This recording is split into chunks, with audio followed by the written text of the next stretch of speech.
students, welcome to the part 2 of transistors. Today we are going to explore more details about the transistors. So let us begin with our today's topic. So we will begin with the applications of transistors. There are three widely used applications of transistors: switching, amplification and variable resistors. Let us discuss about them. The first thing, transistor we can use as a switch. The switch function is very simple. We can switch on and switch off the things which we want in digital circuits. So we have three terminals in transistor. Here we can see this half circle is representing the three terminals of transistor, and there is one LED. LED is connected with supply voltage 5 volt, and if it is connected with our desired connection, it will be on. In other case, it will be off. That is the simple statement. If we are giving digital input, if we are saying LED to be on, it will be on. If we say don't be on, if we give off signal, it will be off.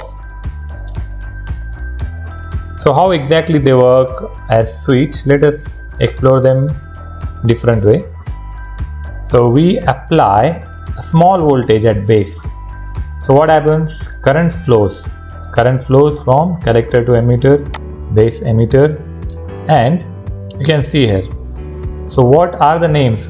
Current we represent by I and voltage we represent by V. So if current is flowing between collector and emitter, it will be called as ICE. I will go back to the previous slide once. Okay.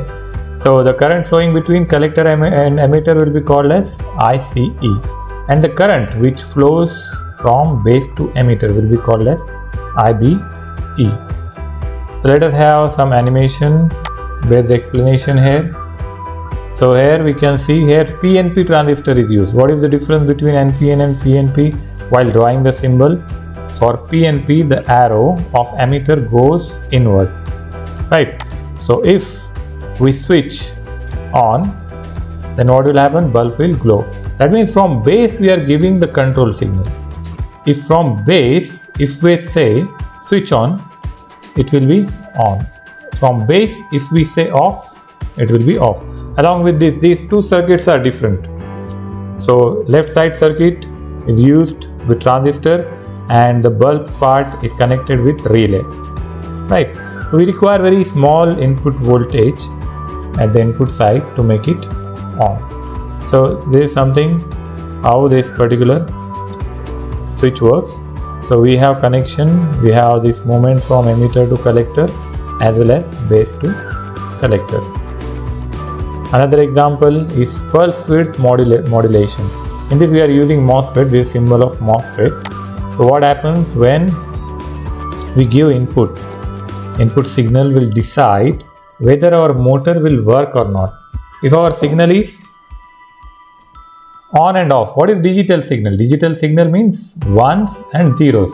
If we are saying 1, it will be on. If we say 0, it will be off. So this signal, you can see this bottom line is 0 and this top line is 1. So everything is between 1 and 0. When we say 1, it will be on. When we say 0, it will be off.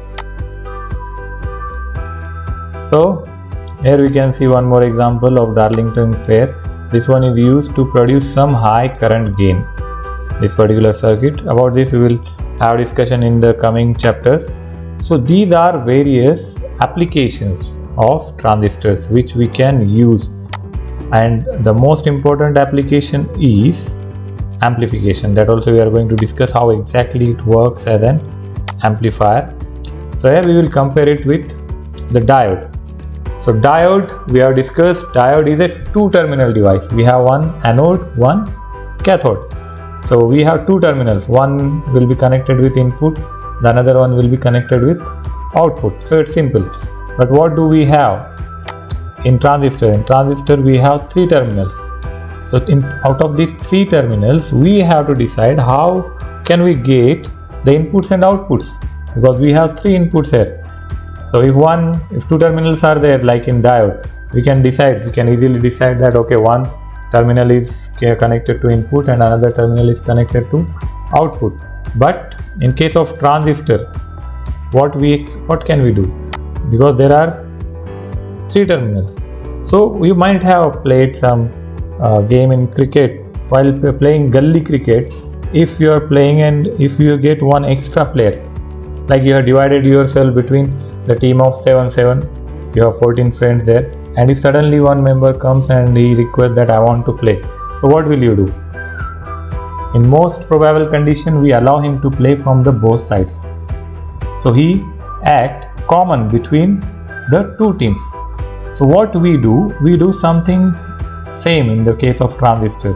We have 3 terminals here, so we have to make the even, like number of inputs and number of outputs will make same. How will we do that? We will make any one terminal common between input and output. For example, if I say emitter is my common terminal, it will be common for input and output. So he will work with base as input and he will also work with collector as output. So he will be a common terminal. So like this, we will have the symmetry. We can maintain the symmetry. So this is something we have to remember, that while making connection of transistors, we have to make one terminal common. So which one? We can do all the possibilities, and the most commonly used configuration is common emitter configuration in transistors, which is used as making the common. We make emitter common between input and output. So in that way we have to remember. And in symbol of transistors, for NPN the arrow goes out, for PNP arrow goes in. So this is something we have to remember. So BJT is a part of our discussion.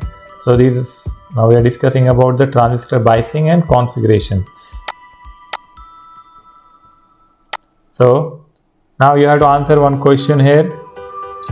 Which are the terminals of BJT?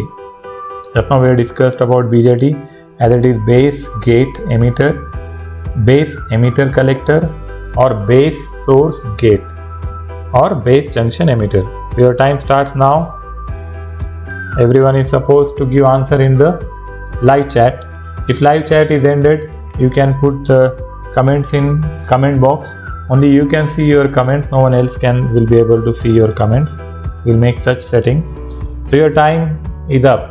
For BJT, either it is PNP or NPN, the correct answer is base emitter collector. Base emitter collector are the 3 terminals of BJT.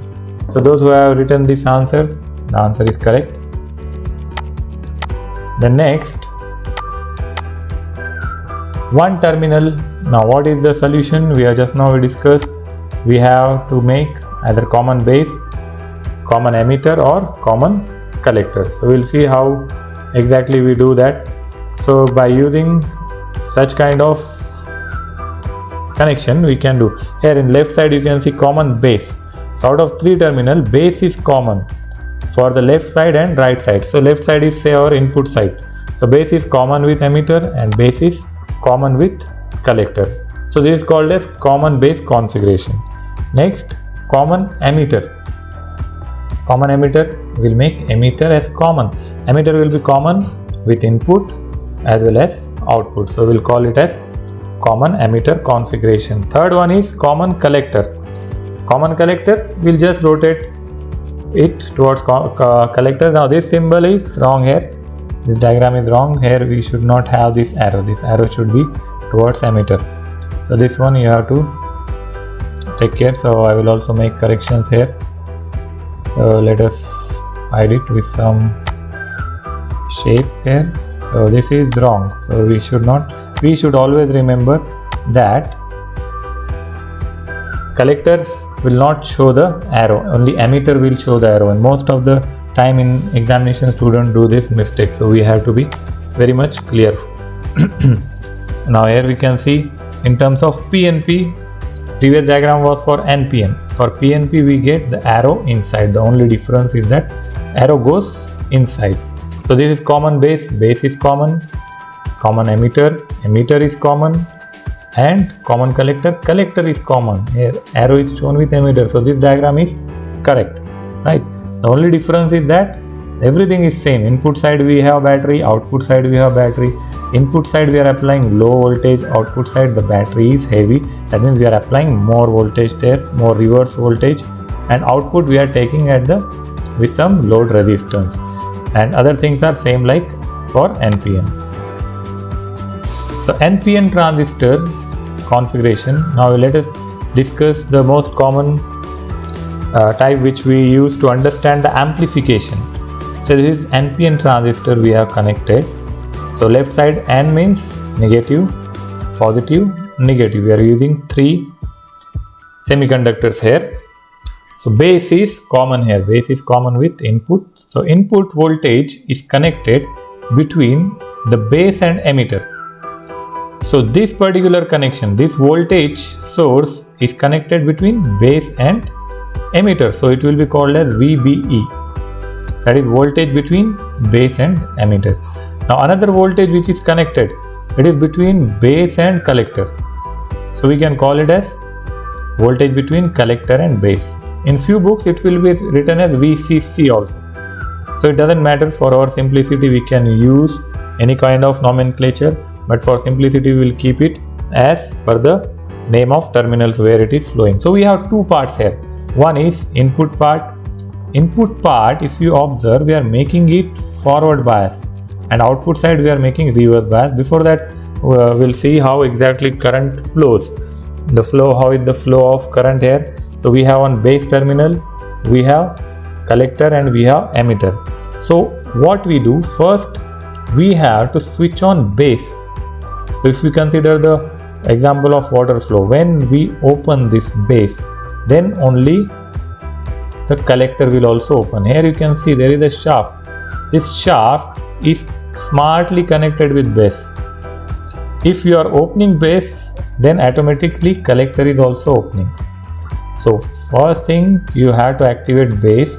If you are saying on, it will be on. So the flow from base will also come and it will go to collector, and the collector flow will also go to emitter, right? So if we close the base, that means we are switching on the base, then we get current flow both from emitter and base toward the collector and base toward the emitter. So everyone, I hope this concept of current flow is clear here. Then one more animation we will see here. So what happens here, when we apply some voltage at the input side, then there will be flow of current. So P type, there are majority holes. N type, there are electrons. In this N type also there are electrons. When we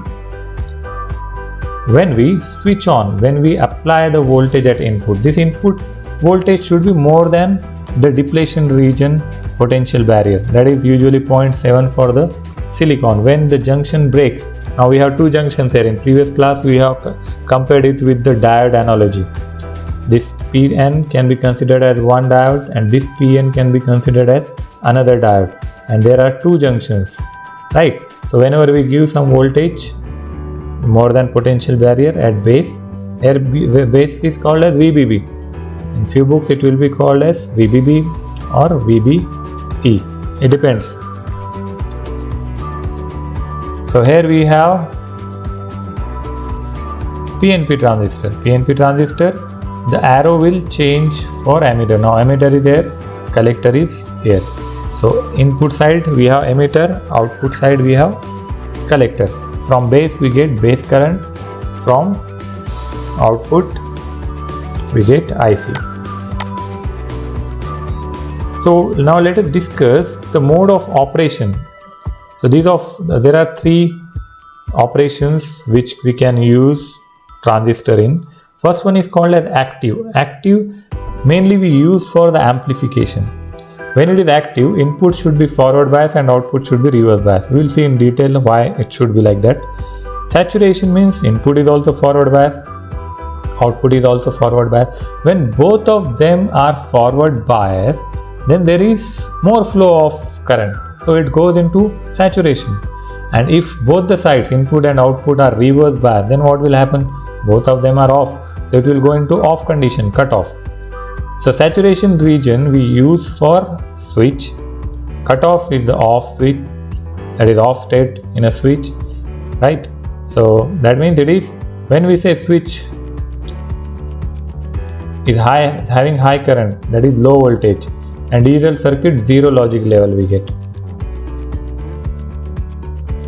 Now here we have, now let us discuss how exactly it works as an amplifier. This is very important concept. This is very important concept, how exactly amplifier works as an amplifier. So we have input side. Input side is connected with emitter and base. Output side is base and collector. Input side we have low potential, output side we have more potential. Now if you see, this is NPN. For NPN transistor, base is P type. So this P type is connected with positive. Let me take the this thing, some markers to highlight it, say laser pointer. Okay, now here you watch it carefully. Input side, this side is input side, we have to make it forward bias. So how we will make it forward bias? For making forward bias, always we have to connect P with P and N with N. So this is N, base is P and collector is N. Only base is P here. So P is connected with positive at input side and N is connected with negative at input side. So what is happening? We are getting it in forward bias. That means the junction will break, as we have discussed in the diodes. So this junction will break and this input side will become forward bias. Forward bias means it's on, resistance is very low. And output side we have to make reverse bias to make it active. What we are saying, if it is in active condition, then it acts as an amplifier. So output side, to make it active, reverse bias, we have to change the polarities. Now positive should be connected with negative. Base is positive, it will be connected with negative terminal, and this collector side is N type.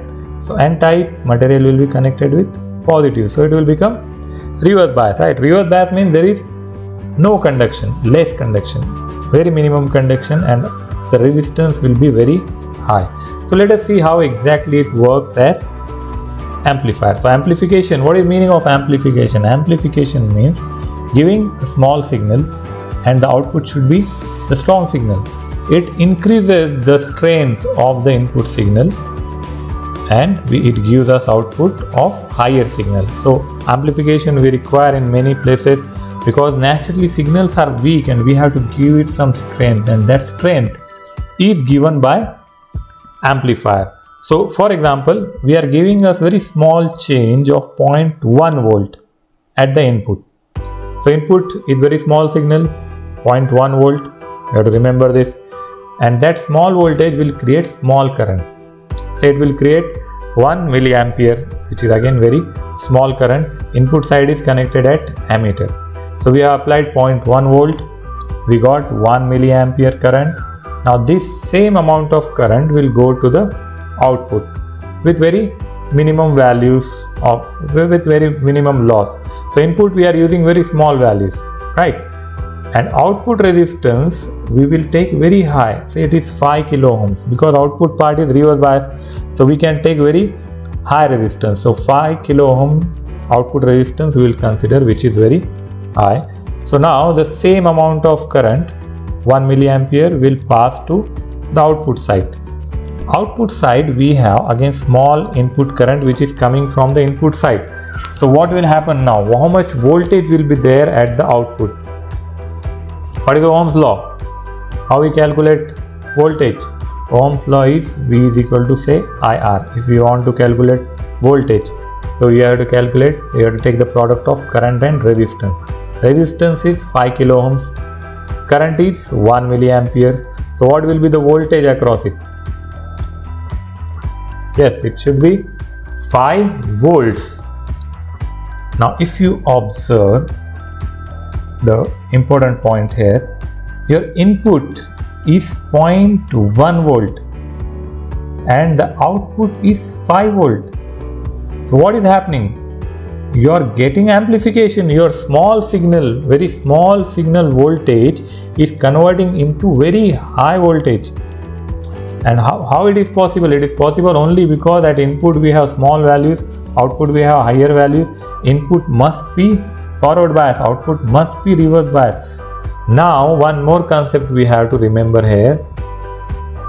The meaning of transistor. What is meaning of transistor? Meaning of transistor comes from it is combination of two words we have seen in the introduction class. It is transfer of resistance. It is also related with transconductance, but with our simple logic we'll remember it as transistor. Trans is coming from transfer. This istor is half part of resistor, so it is combination of transistor. Transfer of resistor. A resistance is transforming from input to output. Input where there is very small resistance because it is forward bias. Output side there is very high resistance, that is reverse bias. So due to this change in the resistance we are able to get the amplification. Otherwise we will not get. Now imagine if this resistance is 10 kilo ohm and input is still 0.1 volt. So what will be the output voltage? 10 volt.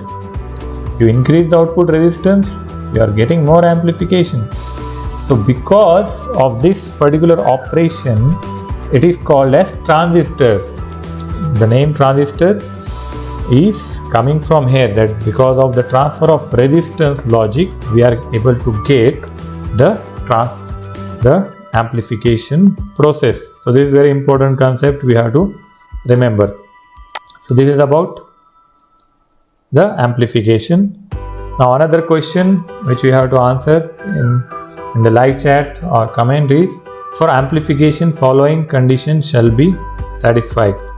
Input side should be reverse bias and output side should be forward bias. Both sides should be reverse bias or both sides should be forward bias, or input side should be forward bias or output side should be reverse bias. You can type your answers. Your time starts now.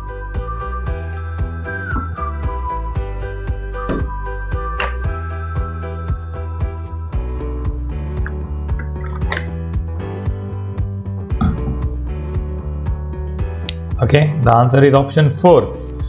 Input side should be forward bias and output side should be reverse bias. Now let us discuss the structure and how exactly it works. Let us have more technical terms. Here one more thing we have to remember. Now this is again same thing, the structure of a BJT. We have N, we have P, again we have N. But here you can observe one thing, the sizes are different. This emitter is more heavily doped. Here you can see P is lightly doped and N is moderately doped.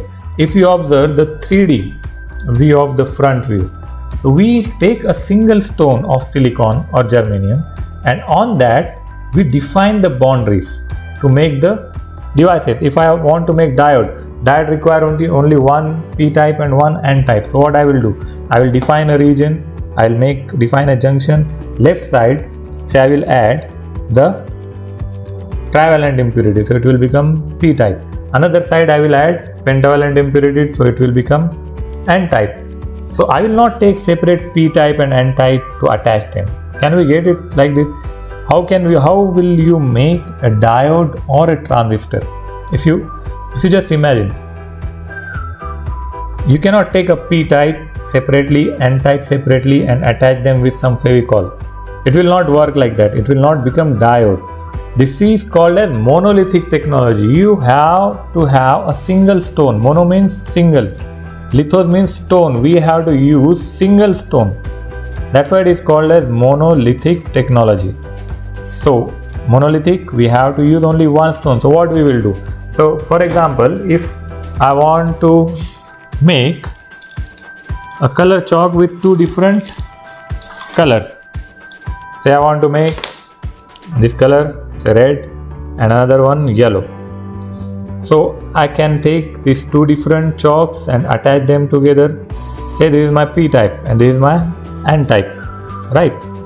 So it is my P type, this is my N type. So I cannot connect them with two different things. It will not work as diode. So what I have to do? I have to take a single color. Probably I will take a white. I will take a single white chalk. And what I will do on white chalk? I will define a boundary. Why it is white? Because we are giving a white color. Why someone is blue? Because we are adding blue color. Someone is red because we are adding the red color. So what I will do in monolithic technology, I will take a single stone. Now this is not chalk, this is my raw silicon. On silicon what I will do, I will make a center line boundary.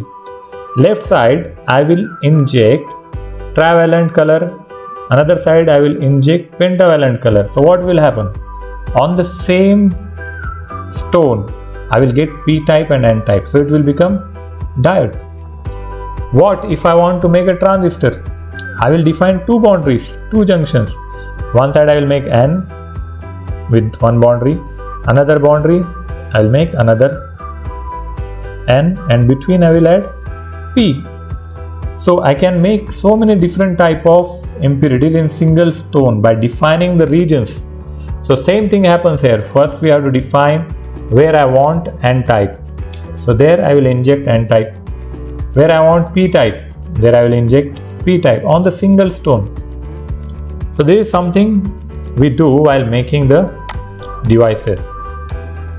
So on a 3D note, only if we discuss the front view, but actual device will be 3D. We will have a semiconductor, and on that we'll define the regions, and those regions will be, then we have to remove it. There will be various processes, etching or the adding doping. There are so many things, cleaning.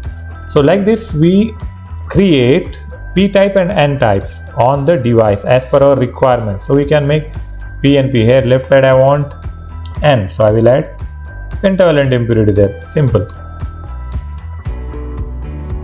Then there are various technologies.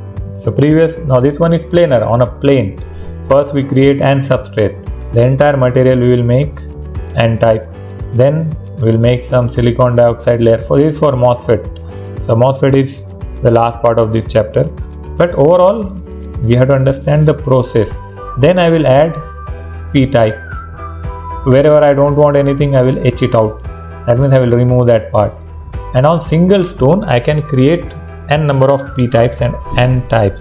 That's why on single chip we can create millions of transistors. What we say, in my processor there are 10 billion transistors or 10 million transistors.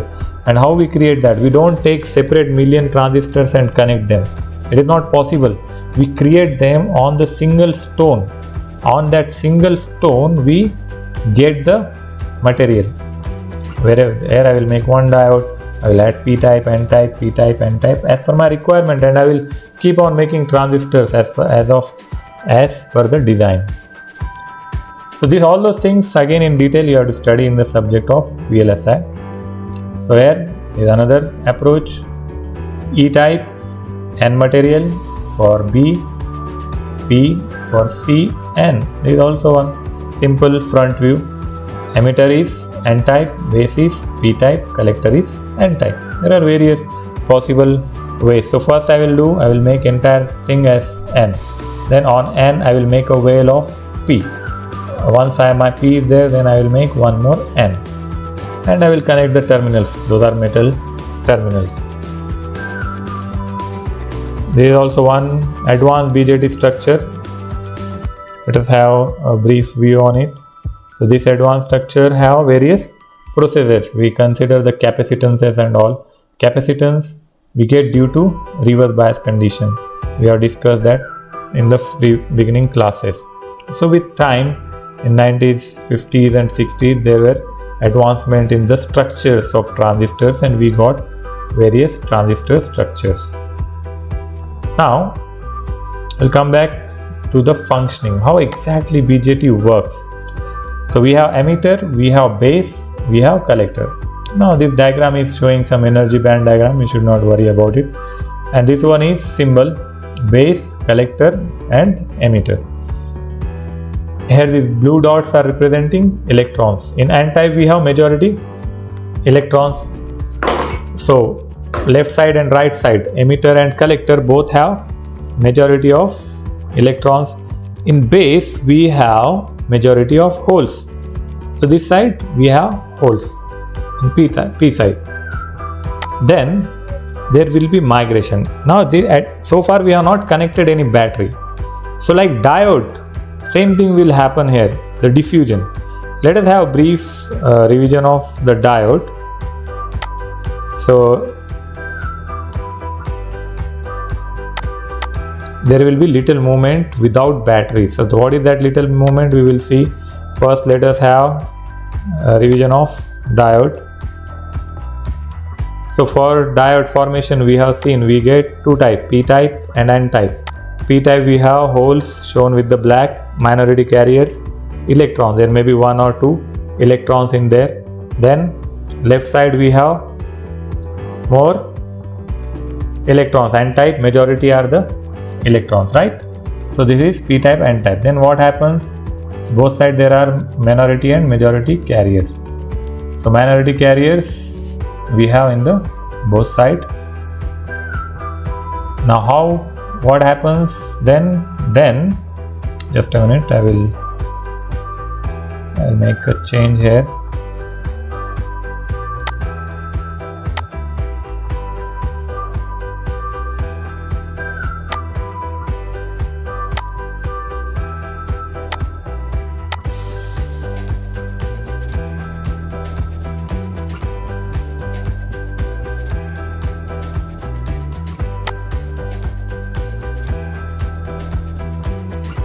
Okay, so what will happen? We have the nature's law, we have P type, we have N type.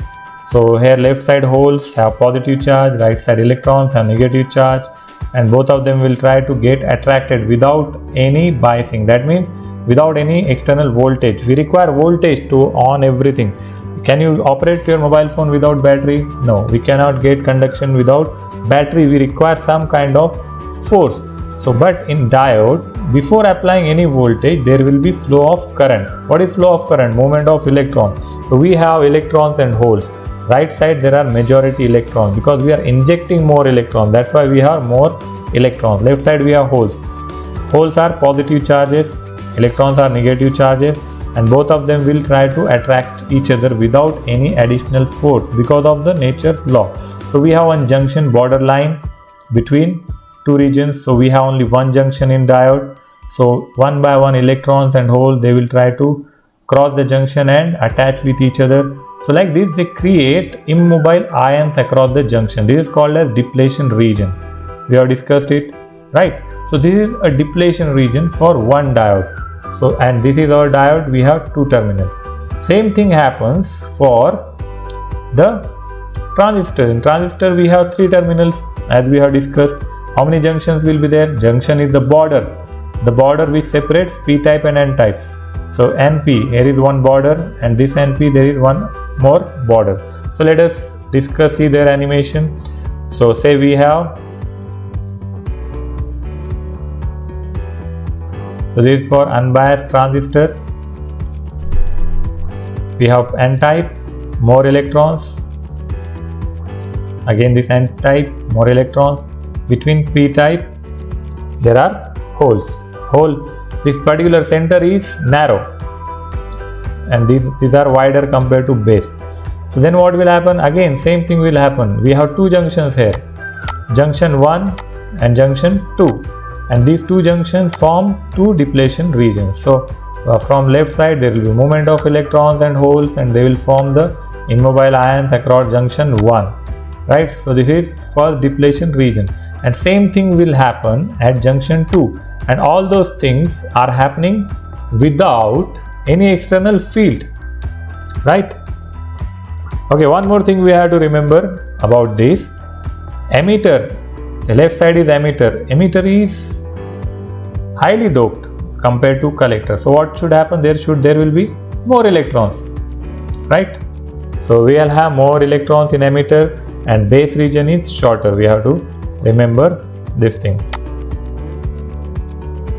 So this is your next question. For making output side on, what should be minimum value of VBE? Either it should be 0 volt, more than 0.4 volt, less than 4.7 volt, or more than 0.7 volt. You have to give the answers in comments of live chat. Your time starts now.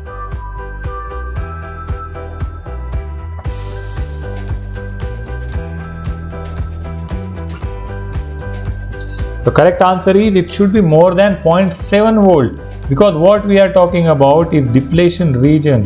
So when I want to make it on, that means I have to break this wall, and if it is silicon, this particular wall is having strength of 0.7 volt. This is atomic movement of electrons and holes. Due to that, what is happening? When electrons are moving, current are flowing. So current is flowing, so it is creating some voltage. It is a back process. Usually we give voltage and we get current. Here there is no voltage applied, but still due to movement of electrons and holes, small amount of voltage will get generated around the junction, and that particular value for silicon is 0.7 volt. So this 0.7 volt is inbuilt voltage. Whenever you take a transistor or diode, there will be 0.7 volt inbuilt voltage. So in transistor it will be available at both sides, at junction 1 as well as junction 2. So if you want to make it on, you have to first break this. If your input is connected between base and emitter, you have to connect it in such a way that this wall breaks. So until you give more than 0.7 volt, this particular wall will not break. So that's all for this session. Next session we will continue with another equations and other details. Till then, have a good day.